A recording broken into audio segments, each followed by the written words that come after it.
Student, how are you.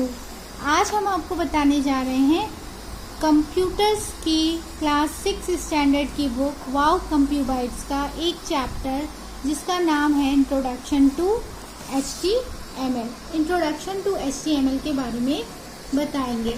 अच्छा बच्चों, आपने वेबसाइट इंटरनेट तो जानते होंगे। क्लास 6 में, क्लास 4th 5th में से ही इंटरनेट बताया जाने लगा। अब आप देखते हो ना कि आपके मैसेजेस भी व्हाट्सएप पे चले जाते हैं इंटरनेट के थ्रू।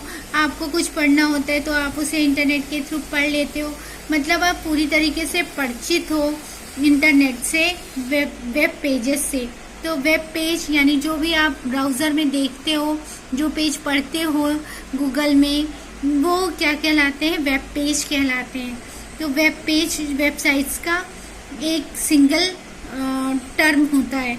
तो अब यहाँ पर जब आप वेब पेज जानते हो, इलेक्ट्रॉनिक पेज होता है, तो उसे डिज़ाइन करने में जिस लैंग्वेज की ज़रूरत पड़ती है, जिस फॉर्मेटिंग टूल की ज़रूरत पड़ती है, उसे हम HTML कहते हैं। HTML is the hypertext markup language used for creating the web page। ठीक है, तो वेब पेज में क्या क्या चीज़ें होती हैं ये भी हम आपको बता दें। वेब पेज में टेक्स्ट होता है, ग्राफिक्स होता है, एनिमेटेड इमेजेस होती हैं। वो अट्रैक्टिव मैनर में आपके पेज पर होती हैं, जिसे आप HTML की हेल्प से क्रिएट करते हो। HTML is not a complete language but it is a formatting tool. ये एक फॉर्मेटिंग टूल है HTML। अब आते हैं HTML का इन्वेंशन कब हुआ, और साथ ही साथ हम ये देखेंगे, बताएंगे आपको कि HTML का प्रोग्राम कहाँ लिखा जाता है और उसे सेव किस तरह करके और कहाँ पे उसे देखा जाता है। आपको बच्चों पता है ना कि हमारे पास ब्राउज़र होता है, जैसे गूगल क्रोम, नेटस्केप नेविगेटर, इन सब के बारे में पता है ना आपको, आप जानते हो। तो अब ये सारे ब्राउज़र्स में ही हम वेब पेज देखते हैं। ठीक है, तो HTML में जो कुछ भी आप लिखेंगे वो किस में देखेंगे? नेटस्केप नेविगेटर में, गूगल क्रोम में, ओपेरा में। तो ये सारे वेब ब्राउज़र इसीलिए यूज़ किए जाते हैं हमारी वेबसाइट्स को देखने के लिए। तो अब आते हैं, बात करते हैं कि HTML की हिस्ट्री क्या है। HTML की हिस्ट्री जानने से पहले हम ये भी जान लेंगे कि HTML का प्रोग्राम लिखा कहाँ जाता है। वो नोटपैड में लिखा जाता है और .html एक्सटेंशन से सेव किया जाता है। ठीक है बच्चों, अब जब .html एक्सटेंशन से आप सेव करेंगे तो वो कहाँ पे एग्जीक्यूट होगा? ब्राउज़र में। ब्राउज़र का नाम हमने आपको फिर से दोबारा बताना है, जैसे नेटस्केप नेविगेटर हो गया, ओपेरा हो गया, गूगल क्रोम हो गया। इसमें हम देखेंगे अपने वेब पेज को। तो जब आप बनाना शुरू करेंगे ना नोटपैड में, तो आप नोटपैड को ओपन कहाँ करेंगे? वेब ब्राउज़र में, और वहाँ पे आप अपने प्रोग्राम को देख सकते हो, बहुत ही अच्छी तरीके से देख सकते हो।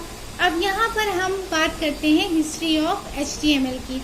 HTML स्टार्ट हुआ था 1990 में। 1990 में टिम बर्नर्स-ली ने क्रिएट किया था, इन्वेंट किया था। और फिर उसके बाद HTML 2.0 आया, 2.0.1 आया, फिर उसके बाद 3.0, फिर 4.0 आया। HTML 4.0 मेजर वर्जन था HTML 4.0, और फिर उसके बाद HTML 5 आया। तो HTML 5 जब आया तो ये तो एडवांस वर्जन है, अभी भी HTML 5 चल रहा है, HTML XML भी चल रहा है। तो ये दोनों एडवांस वर्जन हैं इसके। अब आते हैं, हम जानते हैं फीचर्स ऑफ HTML। HTML का फीचर क्या, मतलब इसकी क्या क्या बातें हैं जो बहुत इम्पोर्टेंट है आपके लिए जानने के लिए। तो HTML is use to create web page create करने के लिए बनाया जाता है, number 1। Number 2, HTML case sensitive बिल्कुल नहीं है। आप इसे स्मॉल लेटर में भी लिख सकते हैं, कैपिटल लेटर में लिखेंगे, आपके कमांड एग्जीक्यूट कर जाएंगे, वो कोई गड़बड़ नहीं करेंगे। फिर आता है HTML इस प्लेटफॉर्म इंडिपेंडेंट। इसका मतलब आप ये किसी भी कंप्यूटर पे इसके प्रोग्राम को रन करा सकते हैं। कोई ज़रूरी नहीं है कि वो विंडोज़ पे कोई ज़रूरी नहीं है कि विंडोज़ 10 है, 15 है, 11 है, किसी भी विंडोज़ पे किसी भी फ्रेमवर्क पे आप इसे रन करा सकते हो। HTML is a language which can be easily understand and can be modified. HTML allows you to create effective presentation using the HTML tag or enables you to design web page along with the text and multimedia. अब ये हो गया। अब इसके बाद आते हैं हम इस बात पे कि HTML जो है उसका स्ट्रक्चर कैसा होता है। जैसे नोटपैड में जब हम प्रोग्राम को लिखना शुरू करेंगे ना बच्चों, जब नोटपैड में हम लिखना शुरू करेंगे तो हम सबसे पहले क्या लिखेंगे? सबसे पहले हम HTML लिखेंगे, उसके बाद हेड लिखेंगे, उसके बाद टाइटल लिखेंगे। यहाँ टाइटल में आप कुछ भी लिख सकते हैं।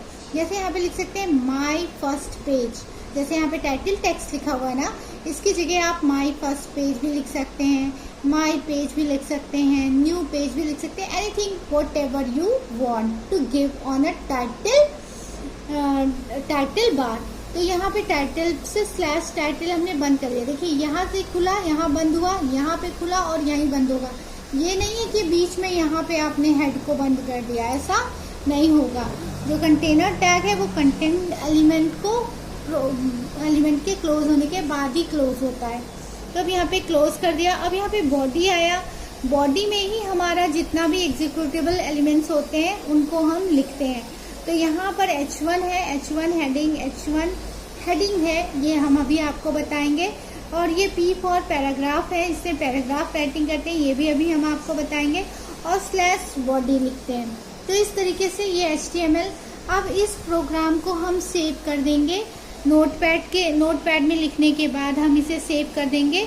जब सेव करेंगे तो लिखेंगे abc.html। आप कोई भी नाम ले सकते हो, अपना नाम प्लस .html या अपनी फ्रेंड का नाम .html। बच्चे ऐसे ही करते हैं कंप्यूटर लैब में, क्योंकि उन्हें बहुत अच्छा लगता है अपने नाम की फाइल को बनाना। तो आप किसी भी नाम से सेव करने के बाद इसे .html एक्सटेंशन से सेव कर सकते हैं। तो ये हो गया, आपने सेव कर दिया बच्चों। अब हम आपको बताएंगे कि हम बार बार ले रहे हैं, कह रहे हैं HTML टैग, हेड टैग। तो ये टैग क्या होते हैं? The structure of HTML document of HTML tag. HTML tags are the keyword in HTML document. HTML document में जो कीवर्ड्स होते हैं उन्हें हम टैग्स कहते हैं। टैग्स दो तरीके के होते हैं। एक तो आपका कंटेनर टैग होता है, देखिए HTML यहाँ खुला, यहाँ बंद, यहाँ से यहाँ तक ऐसे हैं, इसके बीच में ये कोई क्रॉस नहीं कर रहा है। ऐसा नहीं हो रहा कि यहाँ से क्रॉस करके आप यहाँ ला दीजिए, ऐसा नहीं कर सकते। ये भी अंदर ही अंदर क्लोज हो रहा है, टाइटल भी, बॉडी भी ऐसे क्लोज हो रहा है। तो ये सारे कंटेनर टैग हैं। और एम्प्टी टैग क्या होते हैं? जिनका क्लोजिंग टैग नहीं होता। जैसे यहाँ पे P/P लिखा है ना, तो एम्प्टी टैग में सिर्फ लिखा होगा BR एम्प्टी टैग है। BR उसका क्लोजिंग टैग यहाँ वाला नहीं होगा, ये वाला क्लोजिंग टैग नहीं होगा उसमें। तो BR और HR जो हैं वो एम्प्टी टैग हैं, इमेज भी एम्प्टी टैग हैं। तो ये सारे एम्प्टी टैग्स हैं। अब आते हैं एलिमेंट्स के बारे में बात करते हैं बच्चों। एलिमेंट हमारे क्या होते हैं? जैसे HTML लिखा है ना, ये एक एलिमेंट है।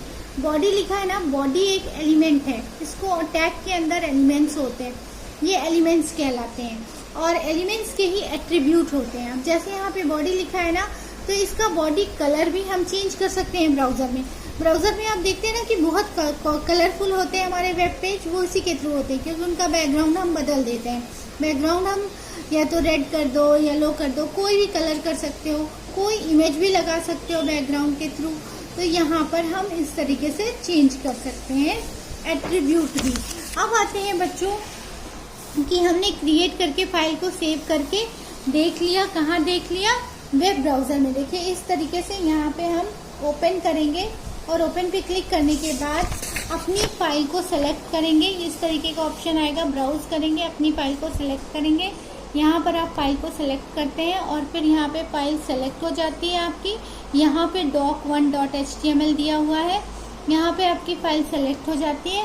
और फिर ये देखिए, ये इतना प्रोग्राम बना था वेलकम टू HTML वर्ड, ये आपको दिखाई पड़ने लगता है। अब इसमें अगर आपने बैकग्राउंड चेंज कर दिया तो कलरफुल दिखाई पड़ने लगेगा, इमेज लगा दी तो इमेज दिखाई पड़ने लगेगी। इस तरीके से ये प्रोग्राम अच्छी तरीके से रन कर जाएगा। अब आपको बताते हैं एट्रीब्यूट्स के बारे में। जब हम एट्रीब्यूट के बारे में बात कर रहे थे तो आपको बता रहे थे कि बॉडी में हम बैकग्राउंड भी चेंज कर सकते हैं, बीजी कलर भी चेंज कर सकते हैं और टेक्स्ट की स्टाइल भी चेंज कर सकते हैं। तो यहाँ पर हम इंसर्ट करते हैं बैकग्राउंड। ये एट्रीब्यूट है बॉडी के। ये किसके एट्रीब्यूट है? Body command. बॉडी कमांड आपने देखा ना, बॉडी कमांड देखिए यहाँ पे लिखा हुआ है। जो आपका पहला प्रोग्राम बना है ना, जो फर्स्ट प्रोग्राम आपका हमने बनाया था, अभी हम आपको दिखाते हैं।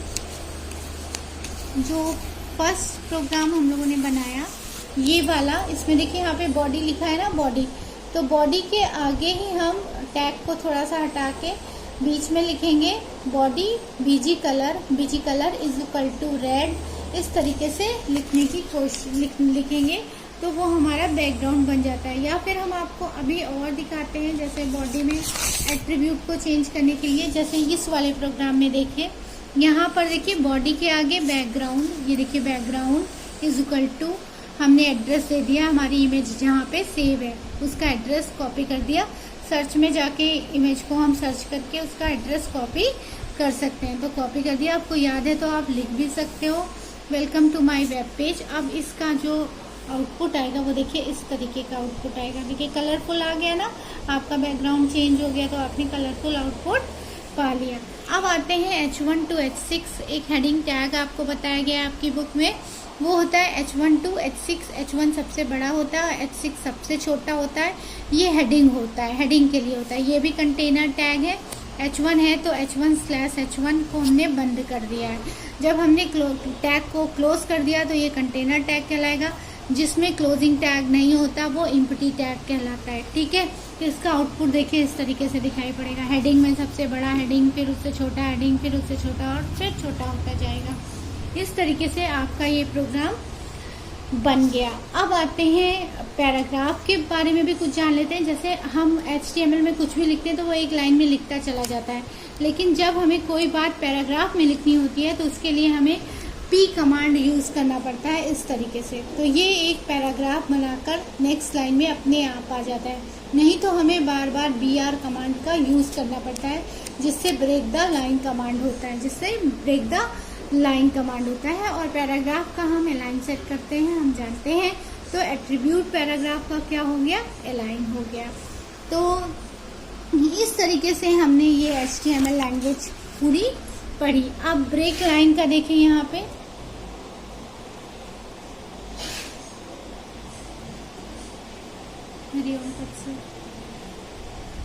BR लाइन है। ये देखिए ये वाला प्रोग्राम इसमें दिख रहा है ना, देखिए BR। तो ब्रेक करेंगे तो नेक्स्ट लाइन में आ जाएंगे। थैंक्स लिखेंगे BR, फिर नेक्स्ट लाइन में आ जाएंगे। हम जब देखिए इसका आउटपुट इस तरीके से आएगा। अगर आप BR कमांड नहीं यूज़ करते ना तो हेलो, फिर उसके बाद योर, असाइनमेंट इज, फिर उसके बाद थैंक्स, फिर उसके बाद हमजा आ जाता। लेकिन यहाँ पर BR कमांड यूज़ किया इसलिए वो नेक्स्ट लाइन में आ गया है। ठीक है, अब आते हैं एक HR कमांड दिया गया है। HR कमांड का मतलब एक हॉरिजेंटल लाइन होती है और इस तरीके की एक लाइन देखिए, ये लाइन दिख रही है, इस तरीके की लाइन आप जहाँ जहाँ HR लगाएंगे वहाँ HR एक लाइन बना देगा। तो ये हो गया आपका प्रोग्राम। तो इस तरीके से हम HTML में सीख गए कि कैसे हम बनाते हैं प्रोग्राम को। ये आउटपुट आ रहा है तो अब आप जान ही गए होंगे। अब हम इसके कुछ कीवर्ड्स को याद करेंगे। जैसे HTML हाइपरटेक्स्ट मार्कअप लैंग्वेज है। हाइपरटेक्स्ट है टेक्स्ट विच कंटेन, है ना। Markup a computer language that use tags to define the elements and comment a piece of code which is ignored by any web browser। Comment हमेशा web browser द्वारा ignore किया जाता है। Comment भी हम use करते हैं, कमेंट को भी लिखते हैं। तो कमेंट को लिखने के लिए हम स्लैश का यूज़ करते हैं। कमेंट को जो अभी आपकी बुक में बताया नहीं गया है तो आपके सिलेबस में अभी नहीं है, लेकिन हम कमेंट्स का यूज़ करते हैं। बस एक ही चीज़ सिलेबस में है, जैसे यहाँ पे आई डॉक टाइप लिखा है ना, ये आई डॉक टाइप जो HTML है ये कमेंट है। तो इससे सिर्फ आप बता सकते हो कि आपका प्रोग्राम स्टार्ट हुआ। Comment is piece of code added to the indicate section of a document और एनी, जो आपके सेक्शन ऑफ डॉक्यूमेंट के बारे में बताता है। जैसे हम रेफरेंस, जैसे हम वो बुक मार्क नहीं लगा देते हैं कि यहाँ से हमारा इस बुक में इस पेज नंबर से ये स्टार्ट हो रहा है, ये वाला टॉपिक स्टार्ट हो रहा है, तो हम उस टॉपिक की तरह हम इसको बता देते हैं। तो ये हो गया आपका टैग, ठीक है। तो हम यहाँ पे टैग का यूज भी ये हो गया आपका, क्या हो गया, कमेंट टैग, ठीक है। तो कमेंट टैग हो गया आपका। अब आते हैं हम कुछ एक्सरसाइज आपके साथ सॉल्व कर लेते हैं। यहाँ पर एक्सरसाइज है, which of the following is the largest heading tag. Largest heading tag कौन सा होता है, अभी हमने आपको H1 to H6 बताया, तो H1 हमारा लार्जेस्ट हो गया। फिर हो गया which of the following is not an attribute of the body tag. Body tag का एट्रीब्यूट कौन सा नहीं होता, अलाइन नहीं होता। बॉडी टैग का एट्रीब्यूट बैकग्राउंड और बीजी कलर होता है। Which of the following is an empty tag, HR is the empty tag होता है। Which of the following is insert a line break, insert a line break BR करता है। और which of the defines the characteristic of HTML element, that is attribute. अब यहाँ पर है fill in the blanks में, the tag is use to horizontal rule, तो HR होगा। The P tag is use to write text in a paragraph, the B tag is use to make text bold, the tag is used to type italic, that is I. The attribute is body tag is used to set background color, BG color, ठीक है। तो ये आपका हो गया। अब आते हैं यहाँ पे HTML is case sensitive, no. HTML is platform independent, dependent, no. The value of tag attribute always comes after an equal to sign, yes. To write the comment of web page within a head and slash head, no. The H1 is the biggest level of the heading along all, yes. तो ये हो गया। इसके बाद हम यहाँ पे matching करेंगे, HR को हॉरिजेंटल रो कर देंगे, P को पैराग्राफ कर देंगे, B को बोल्ड कर देंगे, I को इटैलिक कर देंगे और BR को ब्रेक कमांड कर देंगे, ब्रेक लाइंस कर देंगे। तो ये हो गया आपका। इसके बाद ये कुछ क्वेश्चन आंसर्स हैं जो अब आप इजीली हैंडल कर सकते हो। तो आई होप आपको ये वीडियो पसंद आया होगा। अगर ये वीडियो आपको पसंद आया हो तो लाइक और सब्सक्राइब ज़रूर कीजिए और कमेंट बॉक्स में कमेंट करना ना भूलें कि आपको क्या चीज़ समझ में आई, क्या चीज़ नहीं, और क्या आप और जानते हो, ठीक है। Okay, bye.